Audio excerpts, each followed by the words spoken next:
qaar ka mid ah ergada ka qayb galaysa shirweynaha dib u heshiisiinta Galmudug ayaa maanta soo gaaray magaalada Dhuusamareeb ee xarunta dowlad goboleedka Galmudug.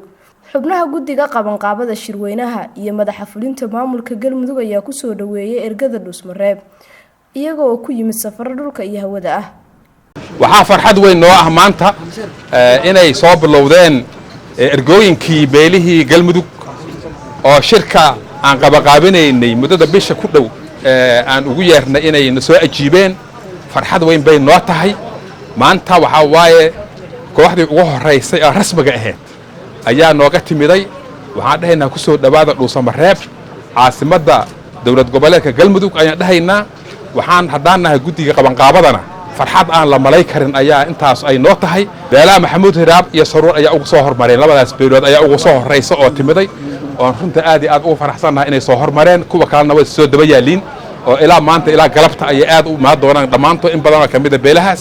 marka waa soo dhaweynayna insha Allah soo dhawaada.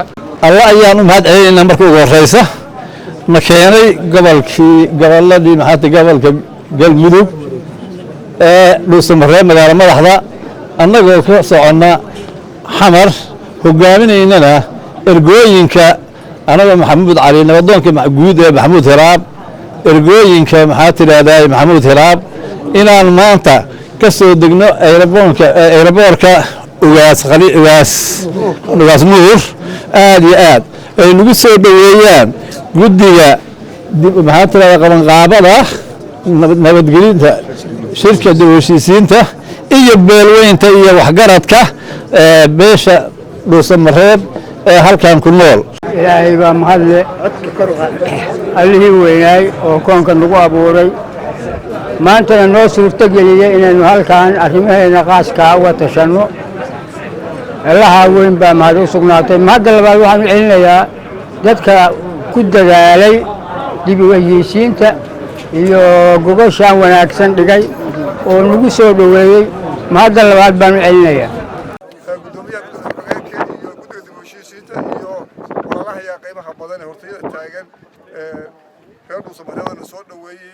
aad baan idinku mahad celinayna. anagu waa dhownahay warkuna waa kooban yahay. anagu waa nimid farxad baan yaan la nimid. waxaana weeye walaalaha kalena waa idinla soo dhaweyn doonaa. danahana waa u tashan doonaa insha Allah qaadir.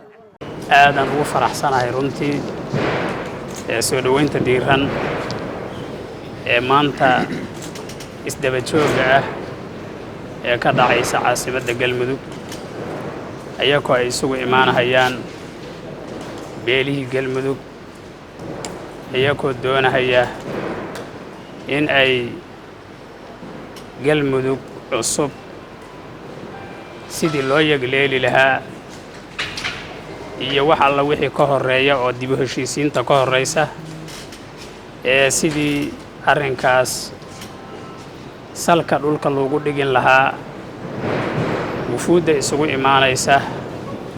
waxaan leenahay kuwii hore iyo idinkaba marxaban baan idin leenahay. ahlan wa sahlan wa marxaban.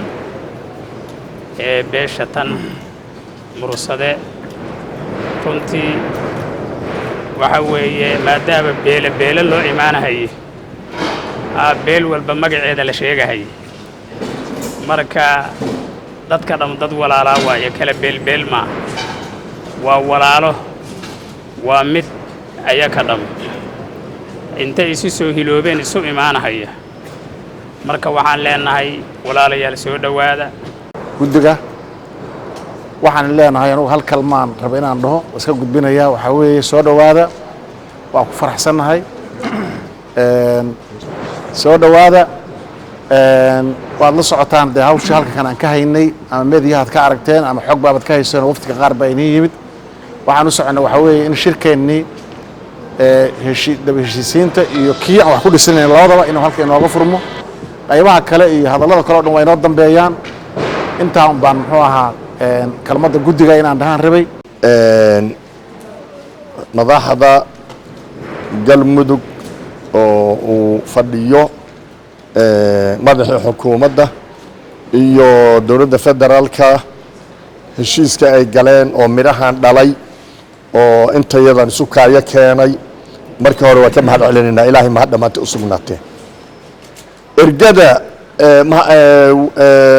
guddiga dib u heshiisiinta oo odayaalka anigu maalin waxaan idhi raggiinaan markii hore yaa baray nimankii idin xulay say idin ogaadeen isu meel maadnaan joogin magacdiinnu meel uma oolin basawiradiinnu uma xariisan say idin heleen la yaabahan idhi raggiinaan marka waxa weeye ayadana aad iyo aadan uga mahad celinayna dadka loo xulay miisaankooda iyo hawsha siday maaragtay u yihiin dadkii u cuntamay dadweynaheenna shacabka oo reer galmudug na waxaa weeye waxaana buuxiyey farxad heshiiskaas markaan maqalay qof walba oo annaga naga mid dal iyo debed wuxuu cayilay oo ku farxay oo maaragtay aad iyo aad u soo dhoweeyey heshiiska ka dhacay galmudug ergada ayaa la geeyay deegaan hore loogu diyaariyey inay degaan inta uu socdo shirka dib u heshiisiinta galmudug